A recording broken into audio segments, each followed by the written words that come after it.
Hello everyone, welcome to Rising Stars of Mathematics. Today we are discussing CSIR NET June 12, 2012 questions with me. तो सबसे पहले आज हम linear algebra का question number 29 part B से पूछा गया था वो डिस्कस करेंगे, जो कि हमारा डायमेंशन ऑफ वेक्टर स्पेस पर बेस्ड है। तो जो हमारा क्वेश्चन है वो है the dimension of the vector space of all symmetric matrices A is equal to Aij of order n cross n, n greater than equal to 2 with real entries A11 is equal to 0 and trace 0 is. तो हमें क्या करना है, dimension बतानी है किसकी, vector space की, जिसके अंदर सारी की सारी सिमेट्रिक मैट्रिसेस हैं of order n cross n, n क्या है हमारा greater than equal to 2 with real entries and A11 is equal to 0 given है एंड ट्रेस इज 0। तो क्या हमारी dimension n square plus n minus 4/2 हो सकती है, या फिर n square minus n plus 4/2 हो सकती है, या फिर n square plus n minus q/2 हो सकती है, और या फिर n square minus n plus 3/2 हो सकती है। तो एक तो हमारे पास मेथड रहेगा कि हम n को 3 या 2 लेके देख लें और फिर इन ऑप्शन को डिस्कार्ड कर दें। अगर हमारे पास 3 ऑप्शन डिस्कार्ड हो गए तो हम यहाँ से डायरेक्ट बोल सकेंगे कि एक ऑप्शन बचता है वो हमारा करेक्ट हो गया। और एक मेथड रहेगा हमारे पास कि हम n क्रॉस n के लिए ही जनरलाइजेशन करें। तो अब सबसे पहला रिजल्ट जो इस क्वेश्चन में यूज़ होगा, if WF be a subspace of a vector space VF, then dimension of W is equal to the number of essential arbitrary constant or the number of free variables required over F to form a vector space of W। कि हमें क्या होता है, अगर dimension निकालनी है किसी vector space की तो वो इक्वल होती है number of free variables required over F to form a vector space of V, कि वेक्टर स्पेस बनाने के लिए कितने हमें नंबर ऑफ फ्री वेरिएबल्स की ज़रूरत होती है।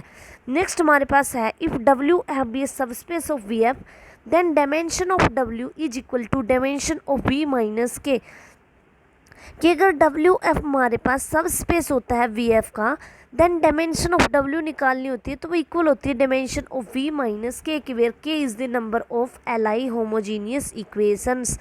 तो first we must have to find the dimension of real symmetric matrices of order n. This implies we must have to find the number of essential arbitrary constant or free variable। सबसे पहले हम free variables निकाल लेंगे। अब अगर A12 की value जो ले ली वही हमें A12 इसकी लेनी पड़ेगी, जो A21 होगा हमारा वही हमारा A12 होगा, और जो हमारा A1n होना था वही हमारा AN1 होगा। तो यहाँ पर सिर्फ हमारे पास जो चॉइसेस रहेंगी ये डायगोनल वाला एलिमेंट्स यानी n चॉइसेस, फिर n-1, फिर n-2, एट लास्ट हमारे पास 1। तो ऐसे करते करते हमारे पास जो टोटल चॉइसेस बचेंगी वो होंगी हमारे पास, ये होगी n चॉइसेस, ये होगी n-1, ये होगी 2 और ये होगी 1। तो अब इनको हम टोटल ऐड कर देंगे तो हमारे पास बनेगा 1 + 2 + 3 + n-1 + n। तो ये मेरा इक्वल होगा n × n + 1/2। तो ये मैंने total number of free variables निकाल ली। अब मेरे पास एक और कंडीशन गिवन है कि जो A11 की वैल्यू है वो 0 है, यानी ये वाली चॉइस यहाँ से खत्म होगी। एक मेरे को गिवन है कि जो ट्रेस है वो भी मेरा 0 के इक्वल है, तो यानी ये condition A22 + A33 plus this up to so on ANN एक यहाँ से फिक्स्ड हो जाएगा। तो टोटल मेरे पास 2 कम हो जाएंगे, तो यहाँ से जो डायमेंशन ऑफ S आएगी वो इक्वल होगी n × n + 1/2 - 2 से। तो यहाँ से मेरे पास आ जाएगा n स्केयर प्लस n - 4/2। तो अब देख लेते हैं कि इस ऑप्शन में n square plus n - 2 given है हमें, n स्केयर माइनस n + 4/2। तो यहाँ से मेरा सेकेंड ऑप्शन करेक्ट हो जाएगा। अब नेक्स्ट क्वेश्चन करते हैं। हमारा फर्स्ट ऑप्शन में गिवन है, ये मेरे से गलती से बोला गया n × n + 1/2 - 2 किया है, तो ये हमारे पास फर्स्ट ऑप्शन में गिवन है, तो यहाँ से फर्स्ट ऑप्शन करेक्ट होगा, सेकेंड नहीं होगा करेक्ट।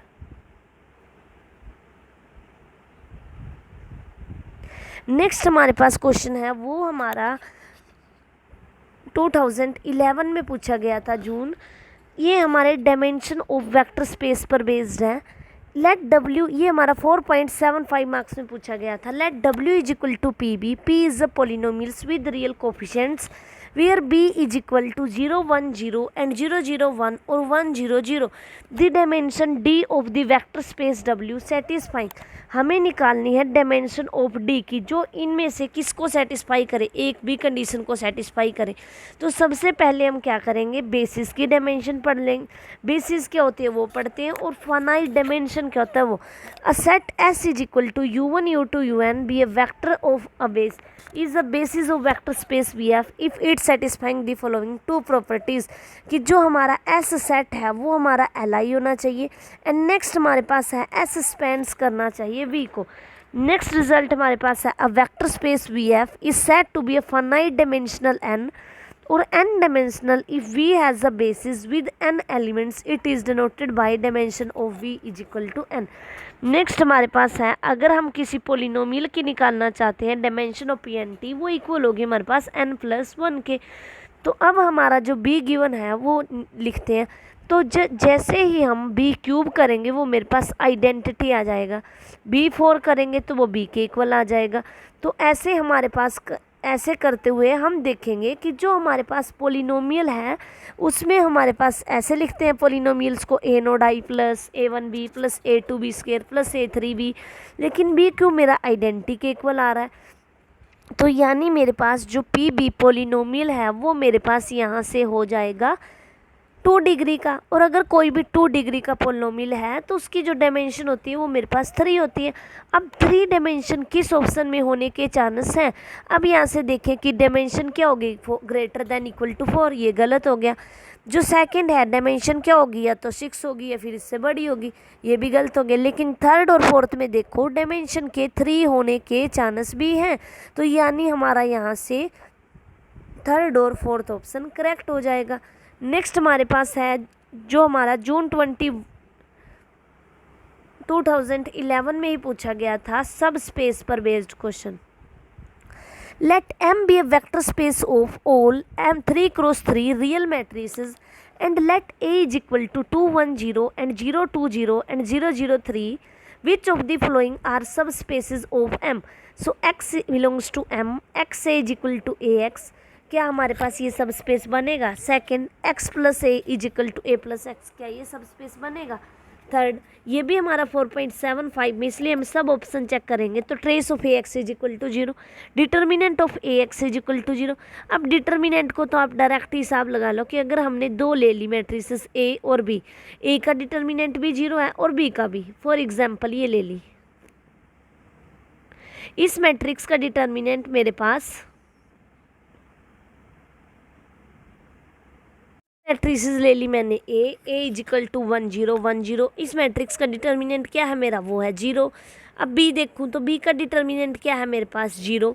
तो यहाँ से अगर मैं a प्लस बी करती हूँ तो मेरे पास मैट्रिक्स आएगी 1 1 एंड 1 एंड 2। इस मैट्रिक्स का डिटर्मिनेंट 1 आ रहा है, तो ये यहाँ पर हम बोल सकते हैं कि जो हमारा फोर्थ ऑप्शन है वो तो देखते ही कट हो गया, क्योंकि हमारे पास यहाँ क्लोज प्रॉपर्टी ही सेटिस्फाई नहीं हुई। ठीक है, तो ऐसे हम इनको प्रूफ कर सकते हैं। Unnecessary and sufficient condition for a non empty subset W of a vector space VF is a subspace of VF is that AU plus V belongs to W for all UV belongs to W and A belongs to F। तो अब हम एक एक option करके check करेंगे। सबसे पहला option हमारे पास है let M be vector space of all 3 cross 3 real matrices. तो M1 हमें चेक करना है, क्या हमारा M1 सब स्पेस हो सकता है।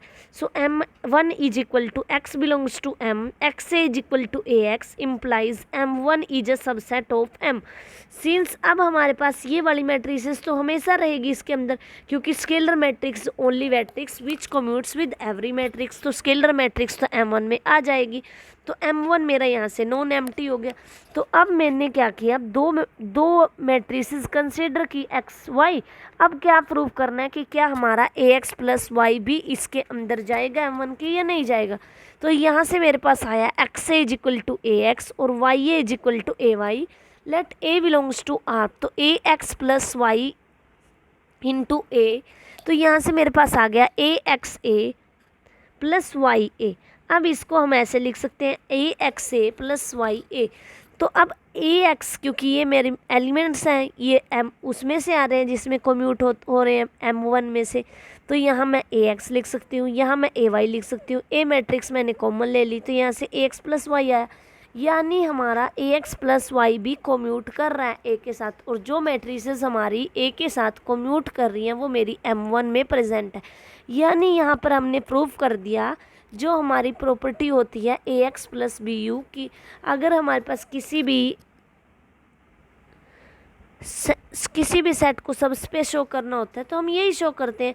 तो यहाँ से हमारा M1 सब स्पेस बन गया। नेक्स्ट हमारे पास M2, x belongs to M, x plus A is equal to A plus X implies, अब M2 हमारा सबसेट है M का, तो यानी M2 नॉन एम्प्टी, तो हम x और y दो एलिमेंट्स लेंगे, उनकी क्लोजर दिखा देंगे। ए एक्स प्लस वाई अगर हमारा M2 से बिलोंग कर गया तो यहाँ से हम डायरेक्ट बोल सकते हैं कि ये भी हमारा सब स्पेस होगा। अब थर्ड पे चलते हैं। थर्ड में क्या करना है हमें, trace of A X is equal to 0।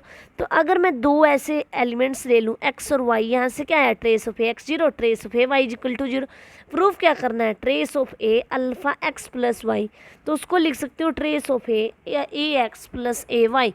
So A common ले लिया तो A trace of A X plus trace of A Y, तो trace of A plus B को मैं ऐसे लिख सकती हूँ trace of A plus trace of B, and trace of A dot A को भी मैं ऐसे लिख सकती हूँ ए ट्रेस ऑफ ए।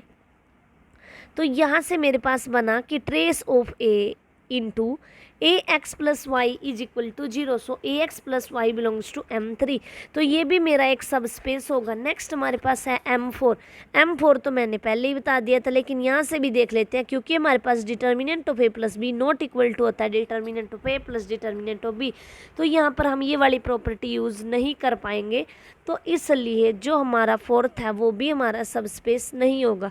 तो हमारे यहाँ से 3 ऑप्शन करेक्ट हो गए कि जो हमारा एक गिवन सेट है x belongs to M, x is equal to x, ये भी हमारा सब स्पेस बनाता है।